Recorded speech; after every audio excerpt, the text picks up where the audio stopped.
કાંતિ કાકા એક અઠવાડિયામાં થાકી ગયા. તમને થકવાડે અને ભાજપને થકવાડે એવા લોકોની જ હવે જરૂર છે. કાંતિ કાકા તમે એમ કહો છો કે ઉપાડો લીધો છે. તમે આ ભાજપ વાળાએ છેલ્લા 30 વર્ષથી જે ગુજરાતમાં ઉપાડો લીધો, એકલા રાજીનામા આપવા જવામાં ડર લાગે છે કઈ? શંકરભાઈ કે સી આર પાટીલ સાહેબ ખીજાય એવું કઈ છે કે ગોપાલભાઈએ તો હજી અધ્યક્ષ સામે શપથ જ નથી લીધા? તો શપથ જ ન લીધા હોય તો પછી રાજીનામાની વાત જ ક્યાંથી આવે કાંતિ કાકા? કે આ 2 કરોડ તમારી પાસે રોકડા તમે આપવાના છો કે ચેક થી આપવાના છો? તમે આ પરસેવાના તમારા પૈસા છે કે તમે કોઈનું બૂચ માર્યું છે કે આ હરામના પૈસા છે? એ તો ખુલાસો કરો ગુજરાતની જનતાને.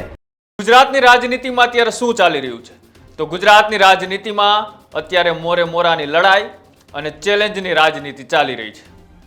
એક બાજુ ગોપાલ ઇટાલિયા તો સામે કાંતિ અમૃતિયા વચ્ચે અત્યારે જે વાકયુદ્ધ ચાલી રહ્યું છે, એકબીજાને પડકાર ફેંકી રહ્યા છે અને તેની વચ્ચે હવે આ ચેલેન્જ છે રાજીનામા સુધી પહોંચી છે. તો હવે જોવાનું એ છે કે શંકર ચૌધરીના અધ્યક્ષતામાં એટલે કે સોમવારે 12 વાગે આ બંને રાજીનામું આપે છે કે પછી આ એક રાજકીય સ્ટન્ટ છે, તેની આજે કરવી છે ચર્ચા. તો નમસ્કાર, આપ જોઈ રહ્યા છો ન્યૂઝ રૂમ. આપની સાથે છું કૃણાલ આહિર.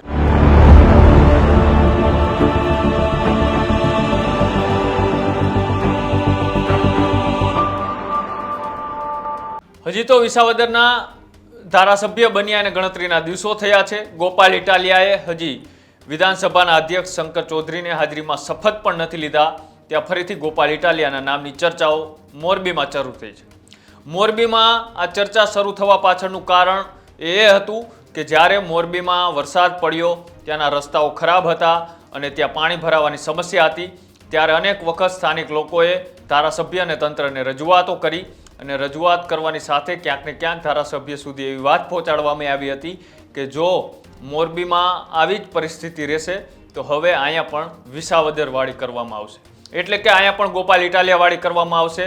આવા શબ્દો ક્યાંક ને ક્યાંક ધારાસભ્યના કાને પહોંચ્યા અને ધારાસભ્યને ક્યાંક ઈગો હર્ટ થયો, એટલે એને જાહેરમાં કહી દીધું કે તમે વારંવાર આવા ટોણા મારો છો તો ગોપાલ ઇટાલિયાને કહી દો કે આવી જાય વિસાવદરમાંથી રાજીનામું આપી અને અહીંયા મોરબીમાં ચૂંટણી લડવા.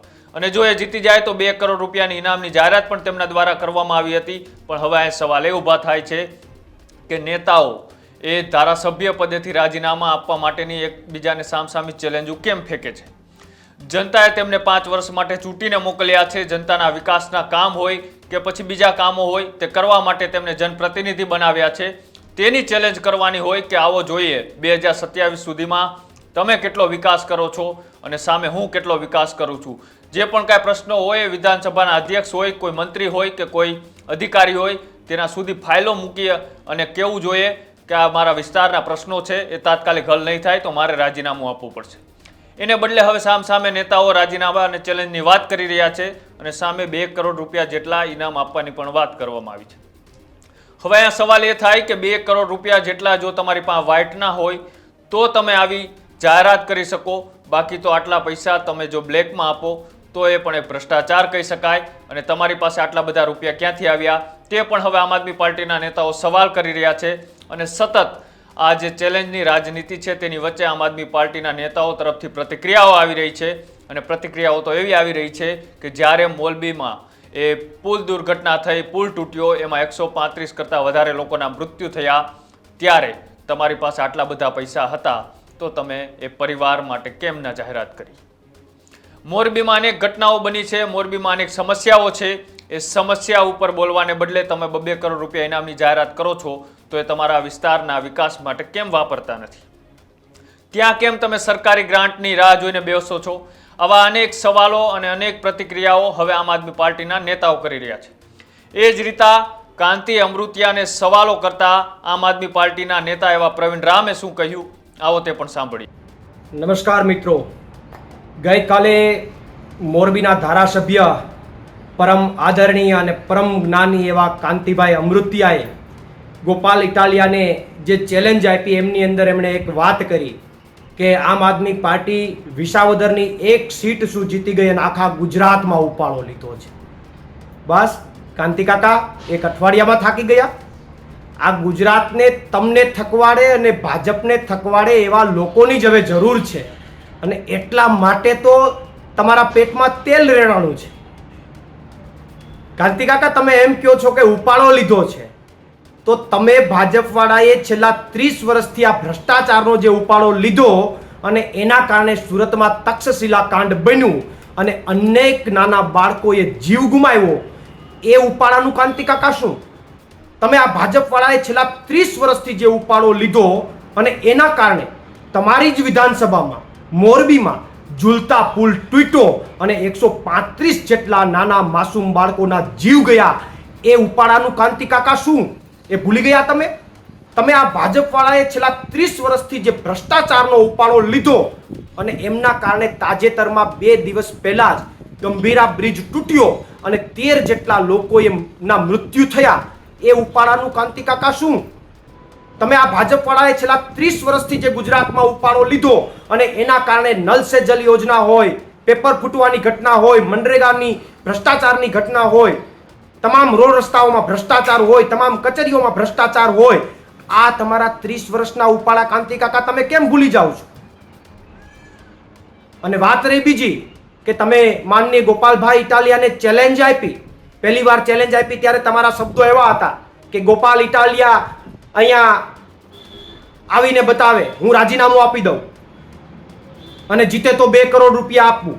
ત્યારે તો તમે એવું કાંઈ નથી વાત કરી કે આપણે 2 રાજીનામા આપીએ, પણ જેવું ગોપાલભાઈ ઇટાલિયાએ તમારી ચેલેન્જને સ્વીકારી, તમારા સ્વર બદલાઈ ગયા કાંતિ કાકા કે ના ના, હવે હું એકલો નહીં, આપણે બંને રાજીનામા આપીએ. કેમ કાંતિ કાકા? એકલા રાજીનામા આપવા જવામાં ડર લાગે છે કાંઈ? શંકરભાઈ કે સી આર પાટીલ સાહેબ ખીજાય એવું કાંઈ છે તો કહેજો, અમે સાથે આવશું, મૂંઝાતા નહીં.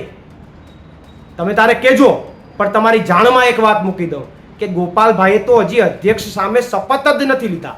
તો શપથ જ ન લીધા હોય તો પછી રાજીનામાની વાત જ ક્યાંથી આવે કાંતિ કાકા? એટલે તમે એકલા રાજીનામું આપી આવો, ક્યાંય ડર લાગે તો કહેજો, અમે સાથે આવશું, એમાં કંઈ વાંધો નહીં. વાત રહી બીજી, તમે એમ કીધું કે ગોપાલભાઈ જીતે તો 2 કરોડ મારા તરફથી. ત્યાં વળી તમારા ભાજપના પૂર્વ શહેર પ્રમુખથી રહેવાનું નહીં, એણે પણ એવું કીધું કે ગોપાલભાઈ જીતે તો 2 કરોડ મારા તરફથી. હવે મારે તમને બેયને પ્રશ્ન કરવો છે કે આ 2 કરોડ તમારી પાસે રોકડા તમે આપવાના છો કે ચેકથી આપવાના છો? તમારી પાસે આ વ્હાઇટની કમાણી છે કે કાળી કમાણી છે? તમે આ પરસેવાના તમારા પૈસા છે કે તમે કોઈનું બૂચ માર્યું છે કે આ હરામના પૈસા છે? એ તો ખુલાસો કરો ગુજરાતની જનતાને. અને હું તો એમ કહું કે હવે સરકારે આ 2 ઉપર પણ તપાસ બેહાડવી જોઈએ. ખાલી 2 કરોડ રૂપિયા એની પાસે આવ્યા ક્યાંથી? વ્હાઇટના છે કે બ્લેકના છે? તપાસ કરવી જોઈએ. અને છતાં પણ તમારા બંને પાસે 2 કરોડ રૂપિયા પડ્યા હોય, માની લો કે કદાચ વ્હાઇટના પડ્યા હોય, તો જેથી તમારા વિસ્તારમાં મોરબીમાં ઝૂલતા પુલની ઘટના બની અને 135 જેટલા નાના બાળકોના મૃત્યુ થયા, તેથી તમે બંને તમારો પેટારો શું કામ ન ખુલ્યો? 2 કરોડ રૂપિયા તમે કદી શું કામ તમારા પેટારામાંથી કાઢીને લોકોને ન આપ્યા? અને અત્યારે હવે સુફિયાની વાતો કરો છો. અને વાત રહી છેલ્લી કે તમે ચેલેન્જ આપી, ગોપાલભાઈ તમારી ચેલેન્જ સ્વીકારી, બાકી આમ તો અમારી મોરબીની આમ આદમી પાર્ટીની ટીમ જ તમારી સામે લડવા માટે સક્ષમ છે. એટલે એકવાર તમે રાજીનામા વાળું કરો. ગોપાલભાઈએ જે તમને કીધું છે મેમ, આવતીકાલે 12 વાગે રાજીનામા વાળું એકલા જઈને આપતા આવો. આમ તો આપ મર્દ માણસ છો એટલે ડરવાના નથી, એટલે એકલા જઈને આપતા આવો. પણ કાંતિ કાકા ભૂલાય નહીં હો, આવતીકાલે 12 વાગે, કારણ કે આખું ગુજરાત આ આપના ડિસિઝનની રાહ જોઈને બેઠું છે. આભાર કાંતિ કાકા. જે રીતના તમે પ્રવીણ રામને સાંભળ્યા, એ રીતના હવે કાંતિ અમૃતિયા ઉપર અનેક સવાલોનો મારો થઈ રહ્યો છે. એ જે બોલી ગયા છે એ માત્ર ભૂલમાં બોલાઈ ગયું છે કે પછી હવે પીછેહટ કરવાની નથી થતી અને શંકર ચૌધરીની હાજરીમાં આ રાજીનામું આપે છે. એ હવે સોમવારે 12 વાગે ખબર પડશે. પણ હવે ગુજરાતનું રાજકારણ ગરમાયું છે. ગુજરાતનું રાજકારણ વિકાસ અને વિવાદની વચ્ચે હવે ચેલેન્જોનું રાજકારણ શરૂ થયું છે. આ મુદ્દાને લઈને તમારું શું માનવું છે અમારી કોમેન્ટ બોક્સની અંદર જણાવજો. અને આવા જ અહેવાલો જોવા માટે અમારી યુટ્યુબ ચેનલ ન્યૂઝ રૂમને આજે જ લાઇક કરો, શેર કરો અને સબસ્ક્રાઇબ કરો. નમસ્કાર.